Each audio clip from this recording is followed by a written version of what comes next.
नमस्कार, आप देख रहे हैं गोड्डा झार न्यूज। आइए जानते हैं आज की तमाम बड़ी खबरों को। इससे पहले चैनल को सब्सक्राइब नहीं किया है तो प्लीज चैनल को सब्सक्राइब कर बेल आइकन को प्रेस कर दीजिए ताकि खबरों का अपडेट आपको मिलता रहे। बढ़ते हैं खबरों की ओर।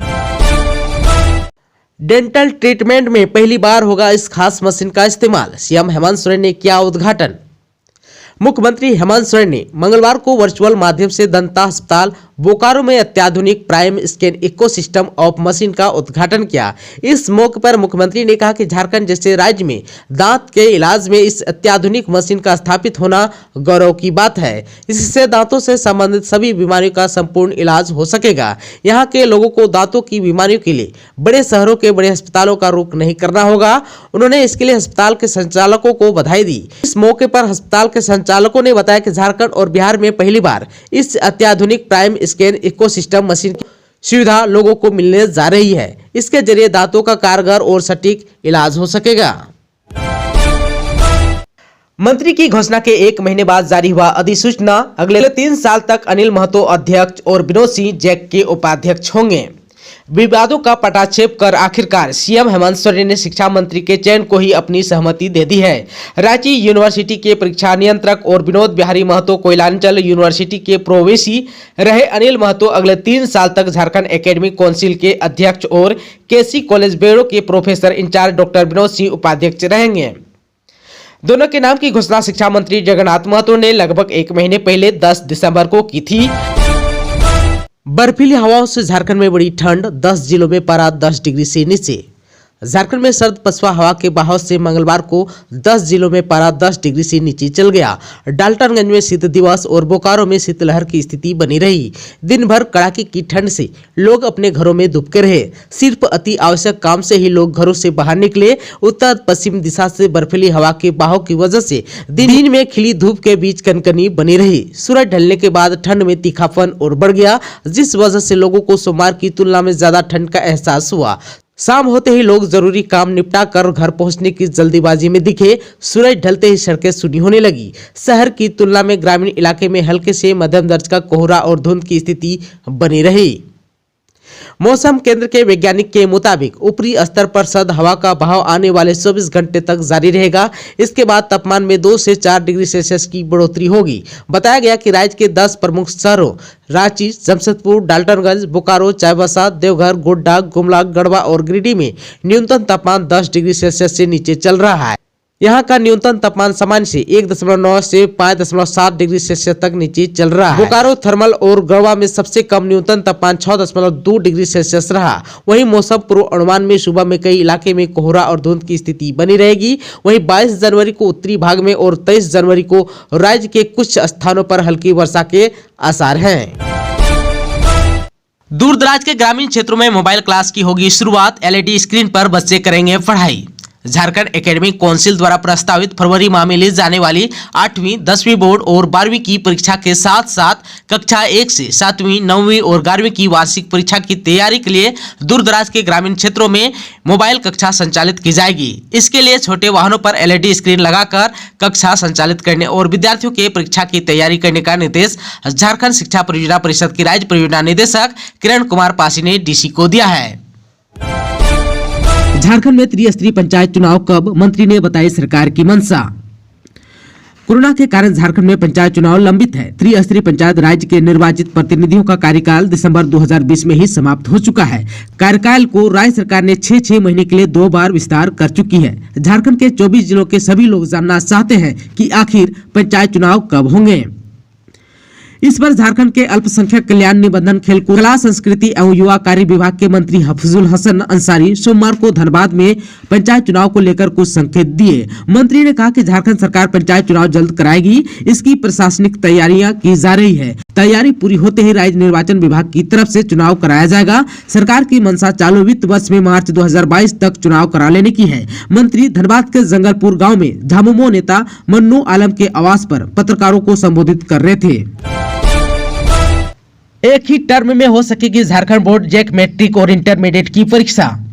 झारखंड में मैट्रिक और इंटर की परीक्षा अब एक ही टर्म में हो सकेगी। ऑब्जेक्टिव और सब्जेक्टिव प्रश्न एक साथ पूछे जा सकेंगे या फिर सिर्फ OMR शीट पर ऑब्जेक्टिव सवालों के आधार पर परीक्षा ली जा सकेगी। इसके लिए स्कूली शिक्षा एवं साक्षरता विभाग ने तैयारी शुरू कर दी है। पहले मैट्रिक और इंटर की परीक्षाएं 2 टर्म में होनी थी। 1 से 15 दिसंबर 2021 तक पहला टर्म ऑब्जेक्टिव और 1 से 15 मई 2022 तक दूसरा टर्म होना था। बावजूद इसके अब तक पहले टर्म की परीक्षा नहीं हो सकी। वर्तमान हालात में फरवरी में इसके होने के आसार भी नहीं है।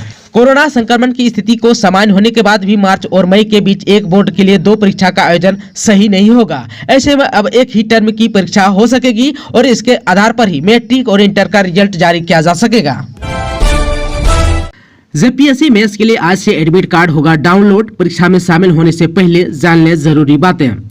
जेपीएससी की 7वीं, 8वीं, 9वीं और 10वीं की सिविल सेवा मुख्य परीक्षा के लिए 18 जनवरी 2022 से एडमिट कार्ड डाउनलोड होगा। आयोग ने सोमवार को इसकी अधिसूचना जारी कर दी। एडमिट कार्ड सभी पत्र के लिए उपस्थित पत्रांक और दिशा निर्देश आयोग की वेबसाइट से डाउनलोड करना होगा।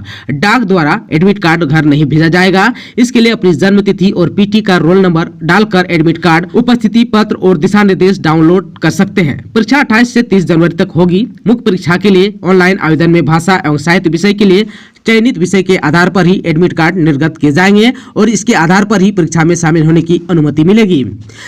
अगर आप सबों को परेशानी होने पर हेल्पलाइन नंबर पर ले सकते हैं मदद। किसी कारणवश यदि एडमिट कार्ड आदि डाउनलोड करने में दिक्कत होगी तो अभ्यर्थी आयोग के हेल्पलाइन नंबर 9431301419 या 9431301636 पर संपर्क कर सकते हैं या फिर नाम, पिता का नाम, जन्मतिथि और रजिस्ट्रेशन नंबर के साथ आवेदन देकर 25 जनवरी 2022 तक एडमिट कार्ड प्राप्त कर सकते हैं।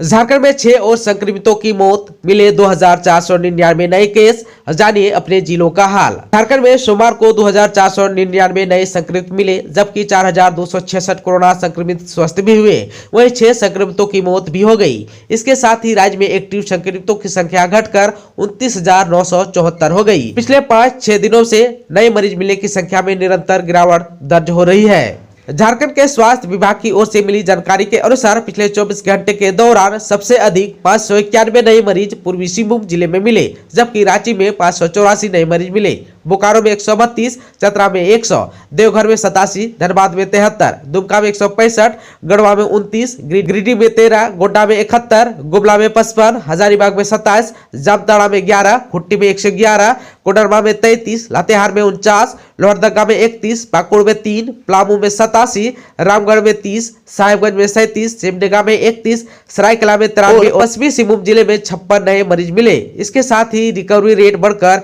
91.37 पर पहुंच गई। 26 जनवरी से गरीबों को मिलेगा सस्ता पेट्रोल। सीएम हेमंत सोरेन दुमका से पेट्रोल सब्सिडी योजना की करेंगे शुरुआत।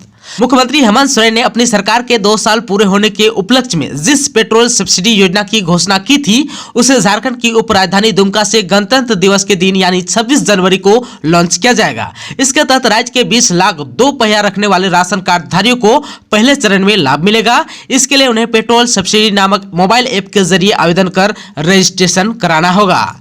झारखंड सरकार द्वारा पेट्रोल सब्सिडी योजना राज्य के राष्ट्रीय खाद्य सुरक्षा कानून अथवा झारखंड राज्य खाद्य सुरक्षा योजना के तहत राशन कार्डधारियों को 2 पहिया वाहनों में उपयोग के लिए पेट्रोल में सब्सिडी दी जानी है। योजना के लाभ के लिए आवेदक पेट्रोल सब्सिडी नामक मोबाइल ऐप के माध्यम से आवेदन करेंगे। पेट्रोल सब्सिडी योजना का लाभ प्राप्त करने की अर्हताओं में योजनाओं में से किसी एक के तहत राशन कार्ड धारक होना होगा। यही नहीं, राशन कार्ड में परिवार के सभी सदस्यों का आधार नंबर अंकित होना चाहिए। आवेदक के आधार से लिंक किया हुआ बैंक खाता संख्या और रजिस्टर्ड मोबाइल नंबर होना अनिवार्य है। साथ ही आपको 2 पहिया वाहन झारखंड राज्य में निबंधित होना चाहिए। इस मोबाइल ऐप में आवेदक को अपना राशन कार्ड और आधार संख्या डालना होगा। इसके बाद आधार सीटेड मोबाइल संख्याओं पर OTP जाएगा। OTP वेरिफिकेशन के बाद आवेदक राशन कार्ड में अपना नाम चयन करते हुए 2 पहिया वाहन संख्या और ड्राइविंग लाइसेंस डालना होगा। इसके बाद जो है आपके 2 पहिया वाहन का नंबर जिला परिवहन पदाधिकारी के लॉगिन में जाएगा, जिसे जिला परिवहन पदाधिकारी द्वारा वेरीफाई की जाएगी। उनके द्वारा सत्यापन होने के बाद सूची जिला आपूर्ति पदाधिकारी के लॉगिन में जाएगी। मंत्री की घोषणा के 1 महीने बाद जारी हुआ अधिसूचना। अगले 3 साल तक अनिल महतो अध्यक्ष और विनोद सिंह जैक के उपाध्यक्ष होंगे। विवादों का पटाक्षेप कर आखिरकार सीएम हेमंत सोरेन ने शिक्षा मंत्री के चयन को ही अपनी सहमति दे दी है। रांची यूनिवर्सिटी के परीक्षा नियंत्रक और विनोद बिहारी महतो कोयलांचल यूनिवर्सिटी के प्रोवेसी रहे अनिल महतो अगले 3 साल तक झारखंड एकेडमिक काउंसिल के अध्यक्ष और केसी कॉलेज बेड़ो के professor incharge doctor Vinod Singh उपाध्यक्ष रहेंगे। दोनों के नाम की घोषणा शिक्षा मंत्री जगन्नाथ महतो ने लगभग 1 महीने पहले 10 दिसंबर को की थी। दोस्तों, चैनल पर आप नए हैं तो प्लीज चैनल को सब्सक्राइब कर बेल आइकन को दबा दीजिए ताकि खबरों का अपडेट आपको मिलता रहे। इसके साथ ही आज की खबरों में बस इतना ही। हमें दीजिए इजाजत। नमस्कार।